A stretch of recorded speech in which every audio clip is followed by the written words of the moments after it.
Hello, my name is Tony Benson and I'm happy to be speaking to you. My background is as an Olympic athlete, an Olympic head coach. I have coached Olympians and I've lectured around the world for the International Olympic Committee and for the IAAF, the International Amateur Athletic Federation. I'm also very heavily involved these days in helping the average person who wants to go for a run, not get injured, enjoy their sport and to participate in anything from 10k, 5k up to the marathon distance. I had 4 years as head coach of the Philippines, 4 years as head coach of Australia, and my highest level of achievement personally was to be rated as number 5 in the world. Some of my better achievements I always feel are the average person who improves their running time by 10 or 15% by simply following the basic training things that we talk about, and I'm hoping that out of this video anyone who's watching will say they were able to get some benefit. So thank you. So Kusal, starting with good positions for running, from the front, what I will always notice about a person who's in a good position is that their chest is moving upwards when they run. In other words, from the back foot, they're driving up through there. I would be looking for any tendency for the hips to be back a little bit, such as that. And I would also be looking for any tendency to be too far back, too tight in the chest.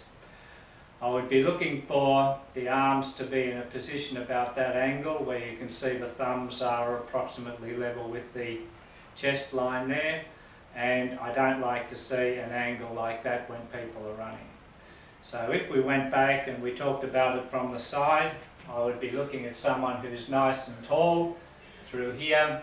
If you check down at the person's feet, what you would see is that when they move forward and tall, they'll be in a position where they can lightly bounce on the ball of the foot and the heel comes up and down, and also they can wriggle their toes down there.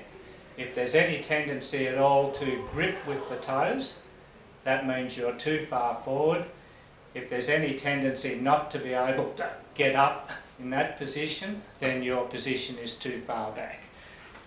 So then we've got a nice straight line through the shoulder to the hip and down to the foot around about this point here, so that we're nicely imbalanced. So again, what we're looking for is that nice tall position. One of the things that often is mentioned is talking about heel strikes and foot strike and all that. We'll come back to that in a minute, but one of the things that's very noticeable is if I stand side on and my hips are down and I take off from the back foot, when that foot comes through naturally, it must hit on the heel. The only way to avoid that foot hitting on the heel is if I actually pointed the toe down, and we don't want that. But if I'm nice and tall, when this foot comes off from the back, comes through nice and high, it reaches down, and now you can see that the ball of the foot area makes the first contact, and then when we land, the foot plant is right under the body, shoulder to hip, down to the foot. The other way, what will happen is the foot will come through, we're low in the hip, it will touch here first, and then by the time the foot goes flat here, my weight is behind the heel of the foot. If that happens, I now have to lever myself over the foot to get into the proper position. However, having talked about that, one of the things to remember is if you stay nice and tall, the foot will basically take care of itself. Unless you are a person who, when the foot leaves the ground, you actively pull the toes up and then you will land like that. But for most people, once their foot leaves the ground, they will leave it fairly relaxed until the last minute, then they will touch down and they will land hip, shoulder, good position. So, if we start with the idea that our posture is the most important thing, then we can then move on to some of the other things. One of the things that's very important is that we land under our body. So one of the things is we have a nice line through here. So if we imagine when we're running well, this foot would touch the right hand side of the line, and as I come through, my next foot would touch the left hand side. When I'm doing that, it means that my position of my foot is under my body and I am nice and stable. If I'm not in that position, say a little bit like this, then what would happen is, as I took off, I would fall slightly sideways. And then as this foot landed here, I would then fall slightly sideways that way. So very important to be nice and tall, and very important that our foot plant is under our body as we land. If we go to the next thing, which is really the arms should be relaxed at the shoulders, nice and loose. The angle at the elbow will be slightly less than 90 degrees when it's in the forward position, and the shoulder, the elbow, the hip and the foot are in line. So basically less than 90 degrees. As the arm swings back, the angle will open a little bit, and then as it swings forward, it will close. So in slower motion, we see a movement like that. Closing, opening, closing, opening, closing, opening. It is also very important that we pull the arm backwards and we try to avoid any forward push. If we get involved in a forward push, what happens is this. I'm pushing forward and you can see I'm actually tipping my body backwards, because to every action there's an equal and opposite reaction. So if we are to use that properly, if we pull,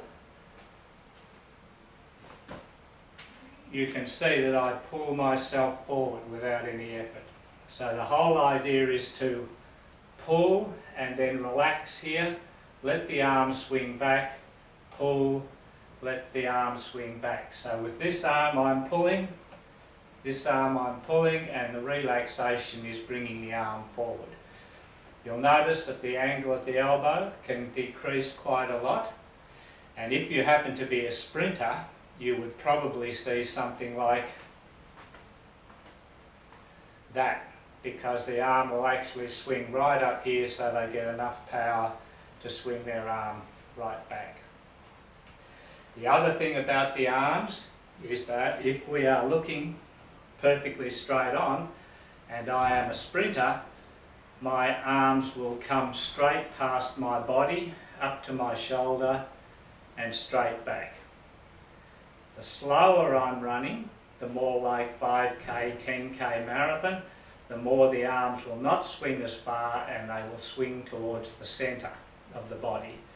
So what we see is a movement all the way to walks where they are going quite far to the side, to the sprinter, through here. So there's the middle distance runner, would not be quite as big an arm action, more like that. The longer distance runner, a bit less in terms of arm action and a little bit more angle. If we look at it from the back, we can see the sprinter, then we can see the marathon runner. Quite a difference. And somewhere in between those two movements, all of the other speeds and distances are fitting in. The one thing we also want with the hands and wrists is relaxation at the wrists. We want relaxation that way but not that way. Again, if we look at from the back, we can see what happens.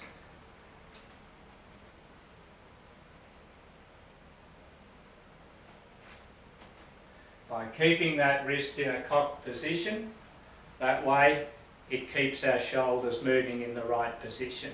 The minute they flop out, the elbows head out as well. So we don't want that floppiness going that way, we want relaxation going that way. So if we are looking at the good runner from the side, we would see the arm action, quite a relaxed wrist, giving a little snap, and that little snap is putting power down. And again, action, reaction is to lift us up. So if I do this, not much lift. But if I do this, it's easy to see there is more lift. And that's coming from that snapping arm action just at the wrist there.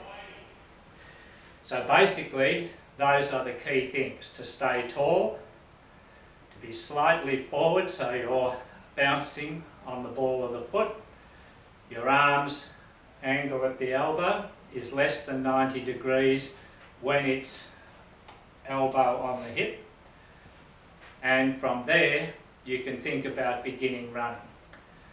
So if you are then thinking about beginning running, we're still looking for the chest up, no slump here. You begin running by just jogging lightly on the spot. As we jog lightly on the spot and use the arms properly, we will feel a lift as we're doing it. When we want to move forward, all we have to do is activate through here, drive the chest that way, and we will move forward. So if we do that, a little bit more room, jogging on the spot, activate through here, the person will simply take off. And what will happen is gravity is moving us forward. But if we're slumped, doesn't matter what we do, we fall forward. So very important for all the people who are jogging, stay tall, don't let that slump come in here, and the ball of the foot is the first contact. So this is a very important concept. When I say ball of the foot is first contact, that's contact. But let's be clear that that is the landing. So when the foot is planted on the ground, that's the landing. We can have two types of first contact. First contact one, landing, hip behind the heel, a bad position. We can then have first contact, landing, and the heel is now on the ground, so we are not keeping our heel off the ground. We are now in a strong position to then simply take off again. So we need to be very clear that first contact is not a landing. First contact can either be heel, landing, or it can be ball of the foot, landing. The fastest runners, the best runners, the runners most likely not to be injured, are the ones who touch down here. In terms of speed, the sprinter would touch down high up here, and then the marathon runner would be about here. And in between there, sprinter to marathon, would be all the other speeds that we are working with. And it will be the outside edge of the foot, for the simple reason when the foot comes under the body, it's got to be the outside edge. If we went the other way, it'd go like that, but we don't want that. So it's outer edge, foot goes flat, and we land in that position, ready to drive straight forward. So once the person is moving, the best thing then is for them to run slowly and practice those kind of speeds. So thank you very much for watching the video. I hope it was of assistance. Anyone who is keen to get some further assistance, you can contact me via Run With The Best, or you can contact me on the Benson website, www.benson.com.au. The main purpose of contacting me may be to help yourself improve running, and I would be very happy to do so. Thank you.